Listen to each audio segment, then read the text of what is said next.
All right, so now your confidence interval. Going back once again.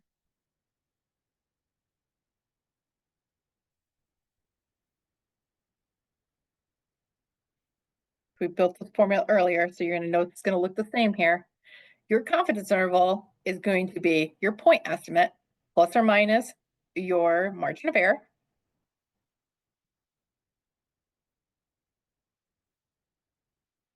So point estimate, margin of error.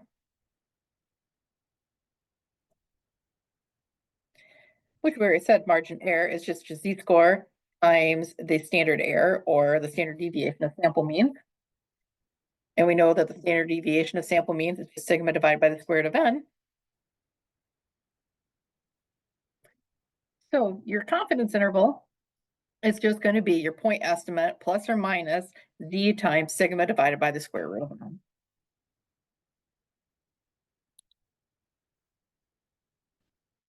And like I said, essentially all this is you're using your z-score to go back and figure out what the mean would be. So just for an example here, for the sample in 95% confidence interval is what we're looking at. For the example on the new approach of reading, we were told, that was at the very beginning, that the sample that we had 100 children that were sampled, and their mean score on their test was 67.3. So that was information that we had. So that is that reading, the new reading approach. Suppose we know from past results on standardized tests that the population standard deviation is going to be 15. So the standard error, sigma sub x bar, is going to be standard deviation divided by the square root of n, so 15 divided by the square root of 100, 15 divided by 10, 1.5. So that is my standard deviation for the sample means.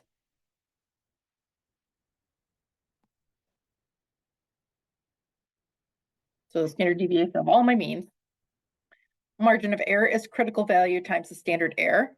So earlier that we saw that for a confidence level, CL confidence level of 95%, that my z-score, my critical value, was plus or minus 1.96. So really the only part we're going to be concerned with is just the plus, because the plus or minus is built into the calculation. But margin of error is going to be critical value times standard error, so 1.96 times 1.5, which is going to be 2.94. So all we have to do is take that point estimate, that's 67.30, and then we just add and subtract that margin of error. So mu is going to be between that margin of error minus the standard deviation, that margin of error plus the standard deviation. So 67.3 minus 2.94 is going to be 64.36. And 67.3 plus 2.94 is going to be 70.49. So down here, we're all kind of come together. We are 95% confident that the population mean score on the standardized reading test is between 94.36 and 70.24. So this doesn't mean that we're 95%, there's a 90% probability that we capture the population mean. What we're saying here is that I am confident, and I'm confident to a level of 95% that that's what's going to be. Meaning that if I constructed every confidence interval that I could possibly make from every sample I could possibly make, 95% of them should capture that population mean. So I am basically 95% sure that I captured it here. There's a 5% chance I just missed it completely.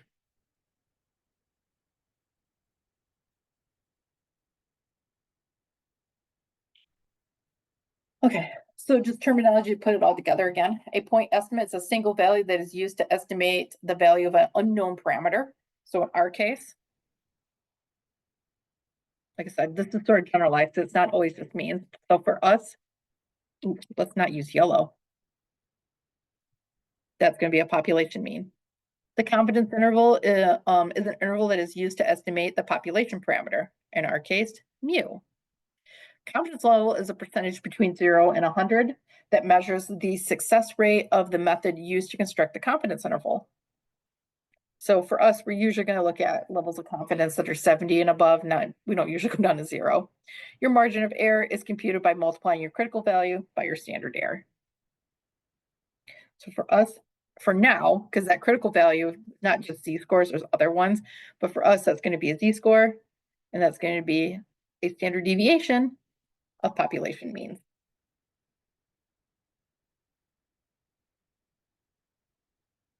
Okay. So we're going to run through an example, starting from the basics here. So the standard deviation of IQ scores is 5%. So this doesn't come from a sample. This is population data. They don't mention a sample at all. Population data, so we know that the standard deviation of IQs, that's going to be the sigma, is going to be 15. It is believed that regular meditation, actually I was reading this somewhere, that regular meditation may actually cause an increase in IQ scores. A sample of 30 people, so we're talking about the sample now. So we got a sample of 30 people who meditate at least once a week are given an IQ test. So that sample, their mean IQ from this sample is 103. Sorry, is 103. We're going to use a 95% level of confidence, and we're going to find the confidence interval for the mean IQ of all people who meditate, or what we think it would be. So we got 95% level of confidence. One of the pluses of these scores is that once I know it for a certain level of confidence, I don't have to keep looking for it. So we already know that if 95% of my data is here, then that's going to be between the z-scores of negative 1.96 and positive 1.96. So I don't need to find z. Okay. So when I construct my 95% confidence interval, like I said, my z-score, my critical value is actually 1.96. We'll just say that.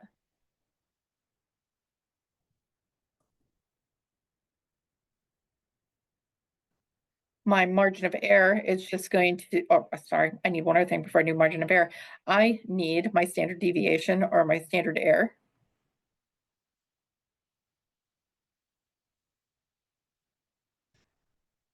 So it's my sigma for that bar. And that's going to be sigma divided by the square root of the sample size. So sigma for the population is 15. And my sample size is 30. So we're going to do the square root of 30. So my suggestion, don't round, leave that as is before we finish the calculation, because in the very end, we can convert it. But if you wanted to, for fun, like I said, makes it a little easier to look at. We're going to do it both ways. But if I round this, I'm saying that the standard deviation of my distribution of means is going to be 2.74, approximately. So margin of error.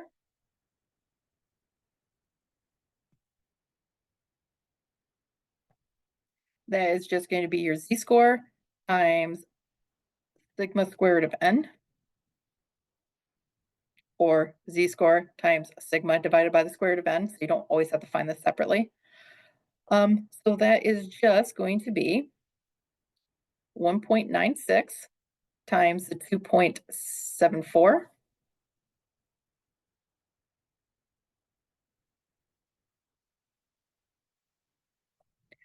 And that is going to be 5.37 is what it's going to round to. I'll go back and do this without rounding here in a second.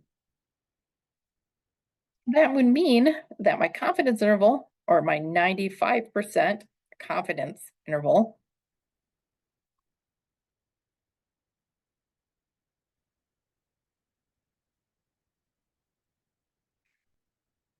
is my point estimate.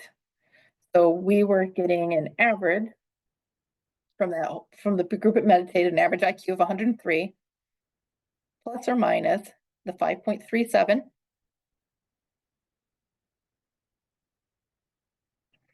minus 5.37. So if we subtract it, we're going to get at one end an IQ of 97.63.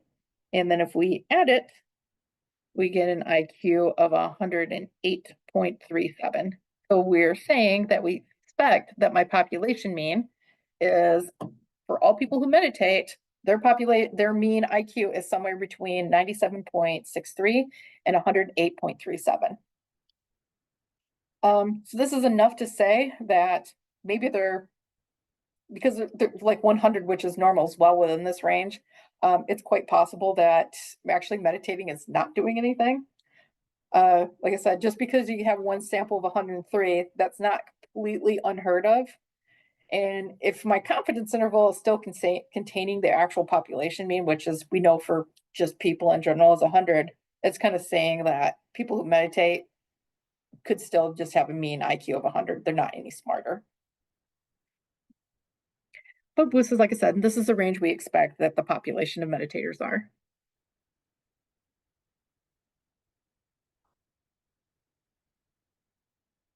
Or sorry, mean IQ.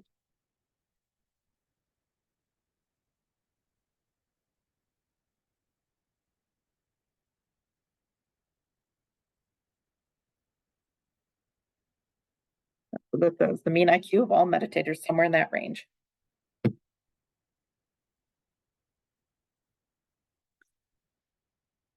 Like I said, if I did not go through, if I did not simplify anything, remember that sigma was 15, sample size is 30, X bar is 103, and we said that the z-score is 1.96. So another way I could have just done my confidence intervals, remember it's just X bar plus or minus z times sigma divided by the square root of n. When I have to do this piece by piece, I could have just said, okay, well, that's 103 plus or minus z is 1.96 times a standard deviation of 15 divided by the square root of 30. If you put this on your calculator at once, you put in there 103 minus 1.96 times 15 divided by the square root of 30.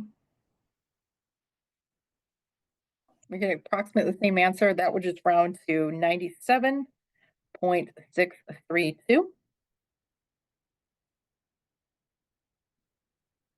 And now if I did 103 plus 1.96 times 15 divided by the square root of 30, you got 108.368.